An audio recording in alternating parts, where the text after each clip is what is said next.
parents. Let's talk. So in January, pre-COVID, we went to a funeral for friends of ours that are pretty close. And we're watching the slideshows, and it's just me and my husband, and we're kind of sitting in the back, trying to socially distance. And there's a picture that comes up of the man and his wife, and they both have matching shirts on, and their shirts say "Faith Like Noah," and there's tiny print underneath it when it flipped to the next picture. But my husband leans over and he's like, "I really like that shirt." And I just looked at him and said, "Okay." Knowing my husband, I knew it would be 1 to 2 business days before Amazon would be making a delivery to our house. So we get said shirts, and I wore it a couple times, and I finally was like, what is that verse on the bottom? And it's Hebrews 11:7, and that says, "By faith Noah, when warned about things not yet seen, in holy fear built an ark to save his family. By his faith he condemned the world and became heir of the righteous that is in keeping with faith." So I sat on that, like, okay, like, I know the story of Noah's Ark. It's fairly popular when it comes to Bible stories. But when I wore the shirt last week, I had one of those moments of self-reflection, and I asked myself a question. It kind of took me down a rabbit hole. And it simply was not, do I have faith like, well, yeah, it started with, do I have faith like Noah? But specifically, like, if God told me to do something outrageous, like build a boat, would I just go build the boat? Absolutely not. I could have been the only person around, and God could have said my whole name out loud, audibly. "I need you to go build a boat. This is what's going to happen." And I'd have looked around like, who are you talking to?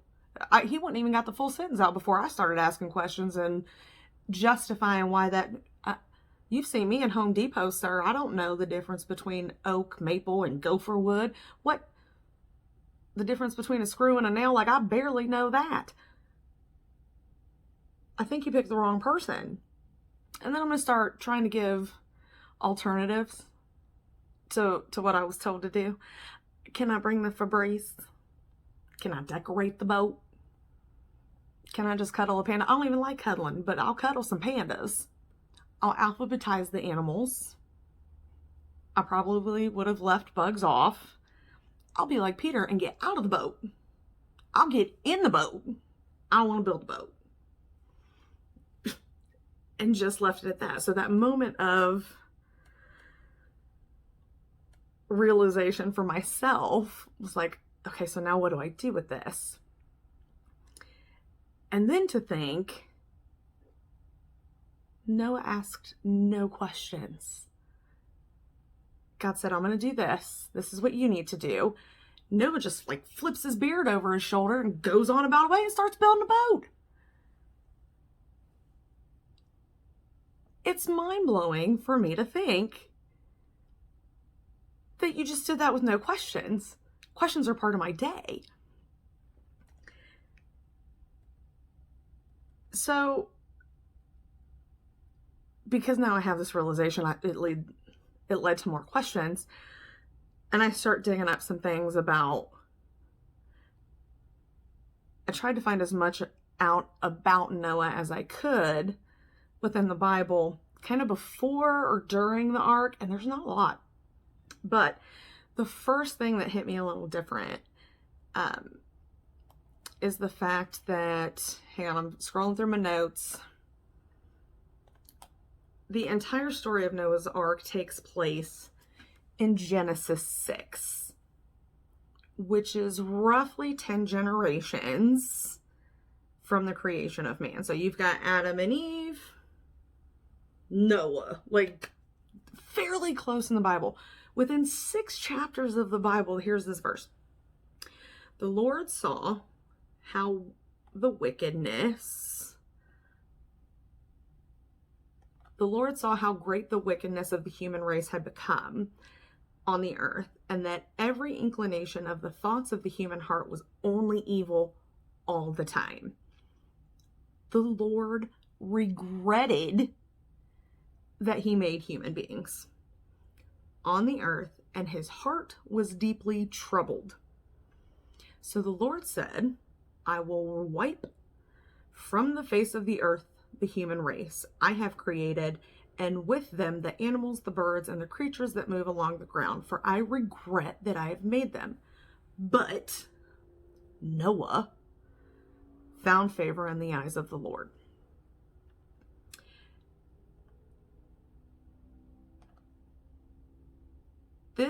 That section of verses tells me that we have free will, and God is not controlling, but allows humans to choose who they will serve.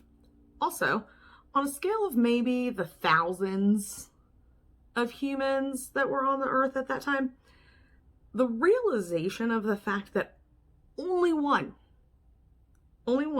who was righteous and blameless among the people of his time and walked faithfully with God means that it is more common for those to pull away from God than to lean into him. It's easier to justify our own self-righteousness than to dive into the righteousness of the Lord. It's not the way it's supposed to be, at least in the way my brain's working. But for God to regret making man, it means that as humans, the purpose was not what God intended it to be. And the corruptness that came was not from the Lord. So my question is, by these calculations, if more are for you than against you, are you the ones that were left outside the boat, or the one person finding favor in the thousands? Now, Genesis 6:3 says, Then the Lord said, My spirit will not contend with humans forever, for they are mortal. Their days will be 120 years. And then Genesis 7:11 states that in the 600th year of Noah's life, so Genesis 6:3, God's kind of putting a cap on the age limit of man, but then at 120, and then Noah's 600 years old. Noah dies at 950 years old. So the control of life expectancy, your next breath that's not promised, is within the hands of the Lord. When there's a purpose and a plan that God set out and that hasn't been fulfilled yet, the expectancy of what's normal is no longer relevant. So I looked and researched all over the place. Bible, Google, I couldn't find anything. Nowhere does it say how long it took Noah to actually build the ark. Some people were like, it took 70 years, so much high as 120. But it took a while. The definition of a while could vary. The recreation in Kentucky, I haven't been to it. It sounds cool. That took a team of people less than 3 years. That's still a decent amount of time. It's nothing to sneeze at. So within the time it took Noah to build this ark, there's no scriptures that state what happened in between God telling Noah to build the ark and Noah entering the ark. So one can only assume the ridicule or persecution that was received. We already know the world's full of violence and wickedness.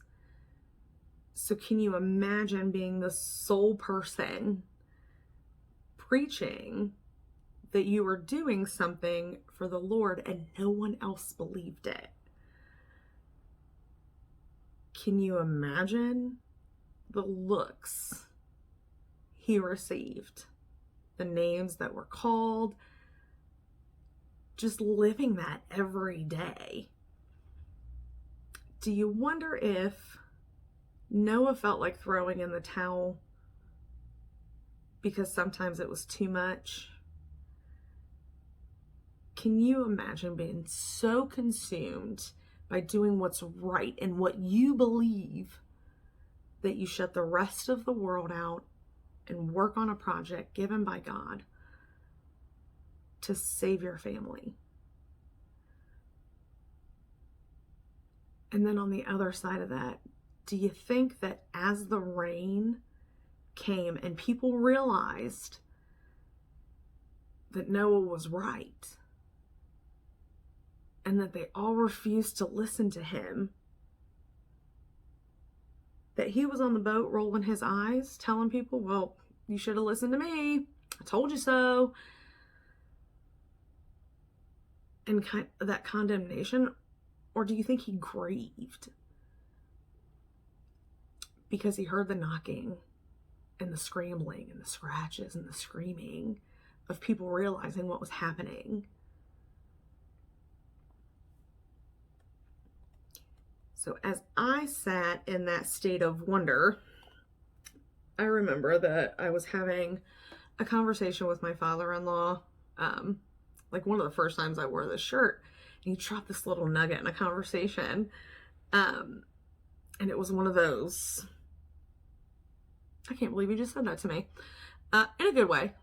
So we had been talking about Noah because I had the shirt on, and how crazy people must have thought he was. And that he had been telling people for years that there's going to be a flood that comes, and no one really knew like what rain was or whatever. My father-in-law just looks and just as simply as can be says, well, yeah, but we've been preaching that Jesus is coming back for years.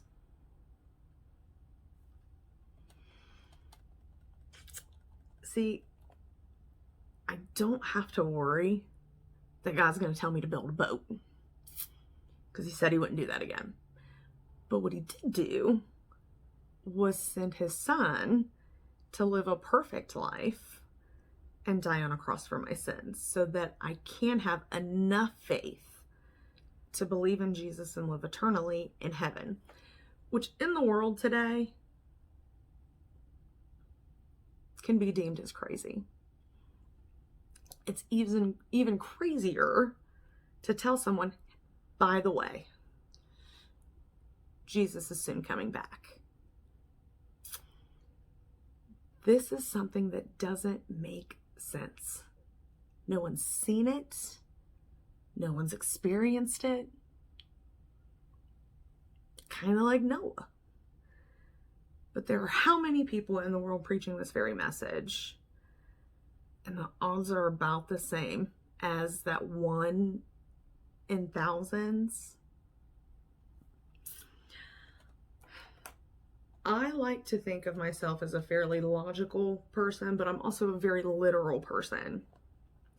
I'm not great with metaphorical thought processes. Like, I can get it, but it takes me a minute. With that being said, when I read the Bible, it has to be read with a real and literal mind for me. I have to believe that what I'm reading are words from God. I'm not inserting myself into any stories or trying to make myself into Noah or trying to make any of the Bible stories about myself, but I believe that they're all relevant to life today. It either shows a pattern of what was or tells me what's to come. I'm trying to determine how to apply it to my life. How do I utilize this to learn and grow? How do I utilize this information to help guide me where to pray and seek the Lord more? If the odds of believing in the Lord is the thought process that goes against the grain, then I want to be on the side that goes against the grain. If heaven is real, then hell is real. I would rather be homeless in heaven than hot in hell. So if I don't want to go to hell, and what I have to do is have faith and believe in Jesus, then that's what I'm going to do. By doing that and being saved and professing Christ as my Savior, we were told to go into the world and preach His gospel and that He is coming again. So why would somebody believe that? Because of faith. Semi like Noah. Because I haven't seen it, but I know it. So I've spent a lot of time reflecting and figuring out the whys of my life. Why do I believe in Jesus? And why do I believe the Bible? And why did I choose to make certain decisions to stray away from God's plan and purpose? And why did He meet me in my brokenness to remind me that I matter to Him? And how do I know and how do I strive to be more? And those questions are still being answered. But the only rule that I put on my search for answering these questions is that those answers cannot be because someone else told me that's what I was supposed to do. It's not because I was raised in church, not because I'm surrounded by preachers and teachers and Christian people. And it can't be because that's what Mom said or anybody in my family or what the pastor said I should believe. It's what do I believe? And faith is a constant struggle for me. It's up and down. Some days God could tell me to build a boat, and I'm so confident in what I'm hearing and feeling at that moment that I'm going to go build a boat. And there's other days I feel so far away that it's like, okay, here we go. Like, where am I? I needed that self-reflection in that moment to help grow. So if I'm measuring my faith on a scale between a mustard seed and Noah, I'm somewhere in between. But have I myself publicly opened up to be the crazy person that tried to introduce the world to Jesus? Again, the answer is no. I don't hide my Christianity, but I also don't feel qualified to talk about Jesus. What if somebody asks me a question and I don't have the answer? What if I say the wrong thing? What if I'm no longer the person that walks into a room and people gravitate towards because I'm setting myself apart from the world? However, growing up, there was a lot of services where we're talking about Jesus coming back. And the fear that would set into my heart was like serious panic attack, to the point where I'd wake up, like legit, did I hear a trumpet? And I'm calling the holiest person I can think of, just praying they answer the phone. And that was before cell phones and you could just immediately get somebody. Like if my mom wasn't home when I called, I was having a heart attack. And it wasn't until recently that I sat in one of those sermons and it was afterwards the realization that fear did not overtake me.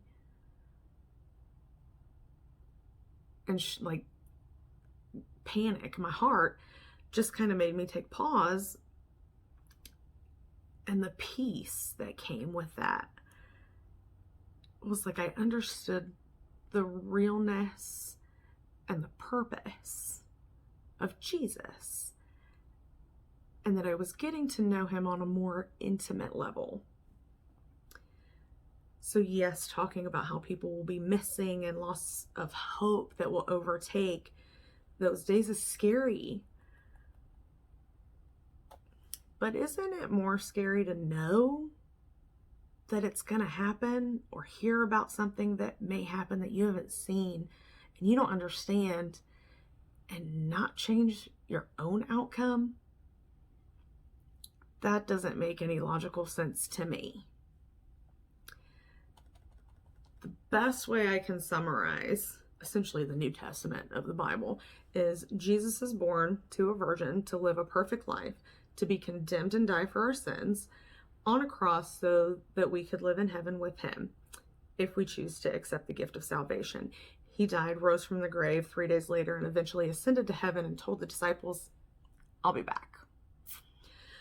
The rest of what's going on in the New Testament is what happens before. There's some miracles in there. That's awesome.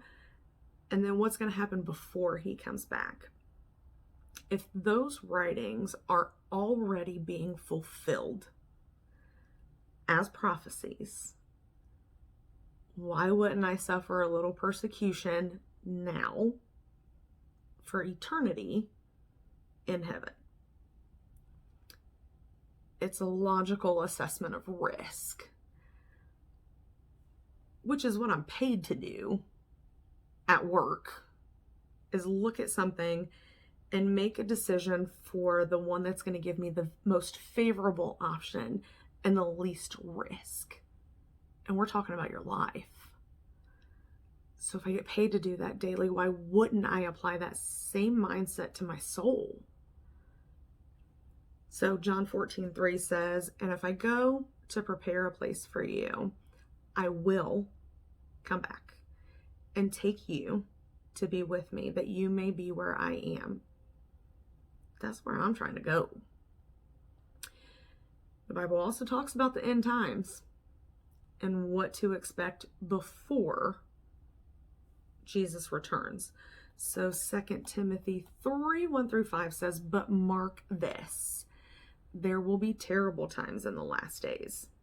People will be lovers of themselves, lovers of money, boastful, proud, abusive, disobedient to their parents, ungrateful, unholy, without love, unforgiving, slanderous, without self-control, brutal, not lovers of good, treacherous, rash, conceited, lovers of pleasure rather than lovers of God, having a form of godliness but denying its power.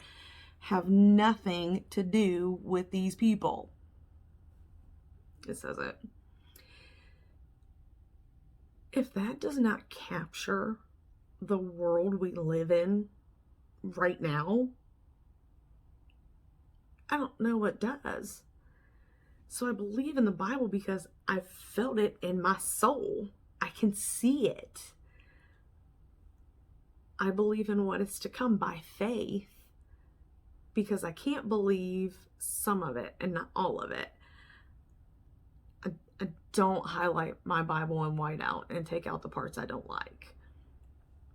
There are prophecies that are listed in the Bible that are being fulfilled right now. Did you know that Israel becoming a nation in 1948 was a prophecy fulfilled? Did you know that for the Antichrist to make his stand that the third temple needs to be built in Israel? Were you aware that the very day the world watched the chaos on U.S. soil at the Capitol building, there was a meeting in Israel to rebuild the temple?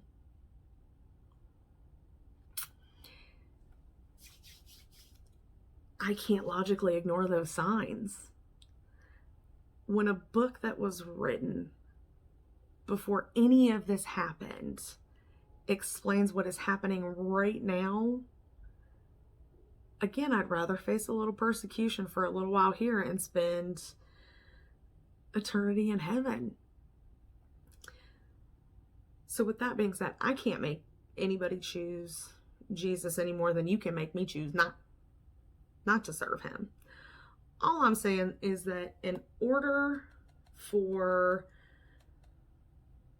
me to push a little more towards the Noah on the scale, I have to have enough faith to do what I was commanded to do by the Lord, which is to publicly profess that he is Savior and he will return.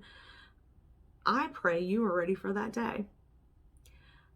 I pray that you know where your hope is. I pray that if you feel a tinge of fear in your spirit, that you lean into it and you ask the Lord into your heart. I pray that you have enough peace to face what's going to happen, and that you won't have to be without hope because you already have Jesus in your heart. Matthew 24:36 through 39 says, "But about that day or hour no one knows, not even the angels in heaven, nor the Son, but only the Father.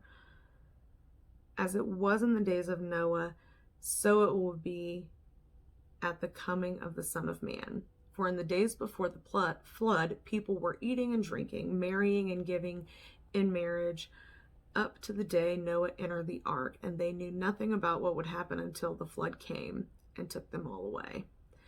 That is how it will be at the coming of the Son of Man." God has a plan in his own timing. I just want to be on his time.